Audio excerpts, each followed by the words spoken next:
দর্শক, আজকে আমরা জানব সাবকাবলা দলিলের রেজিস্ট্রেশন খরচ কত।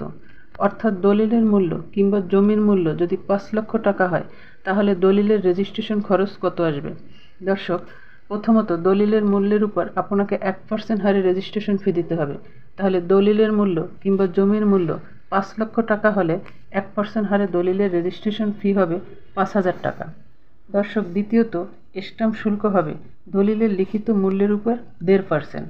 তাহলে দলিলের কিংবা জমির মূল্য ৫ লক্ষ টাকা হলে স্ট্যাম্প শুল্ক হবে ৭,৫০০ টাকা। তৃতীয়ত সিটি কর্পোরেশনের ক্ষেত্রে স্থানীয় কর 2% হলে এবং জমি কিংবা দলিলের মূল্য ৫ লক্ষ টাকা হলে স্থানীয় কর আসবে 10,000 টাকা। দর্শক, চতুর্থত উৎসে কর এলাকাভেদে নির্ধারণ করা হয়।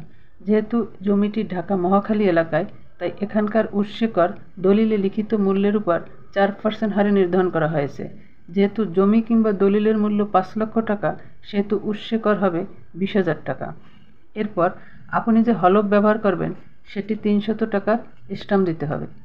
ই ফি 100 টাকা।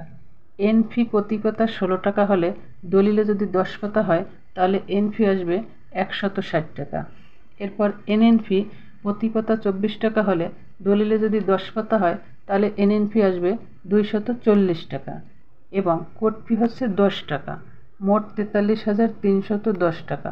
দর্শক, তাহলে ঢাকাস্থ মহাখালীর কোনো জমির মূল্য যদি 5 লক্ষ টাকা হয় তাহলে জমির দলিলটির রেজিস্ট্রেশন খরচ হবে 43,310 টাকা। দর্শক, দলিল রেজিস্ট্রেশনের খরচ সহ যাবতীয় কর আপনার স্থানীয় সোনালী ব্যাংকের ট্রেজারি শাখায় জমা দিতে হবে এবং দলিলটি যখন আপনি সাব রেজিস্ট্রার অফিসে জমা দিবেন তখন কিন্তু আপনি যে ফি পরিশোধ করছেন সেই ফি রিসিপ্টটি দলিলের সাথে অ্যাটাচ করে দিতে হবে। সেটি সাব রেজিস্ট্রার অফিস যাচাই বাছাই করে দেখবে। আর আপনি যদি কোনো আইনজীবী বা দলিল লেখকের মাধ্যমে লিখে থাকেন সেক্ষেত্রে আপনাকে কিন্তু আইনজীবী বা দলিল লেখকের যে ফি দেওয়ার নিয়মটি আছে তাও পরিশোধ করতে হবে। দর্শক, আশা করি সাবকাবলা দলিলের রেজিস্ট্রেশন খরচ সম্পর্কে আপনারা বুঝতে পারছেন।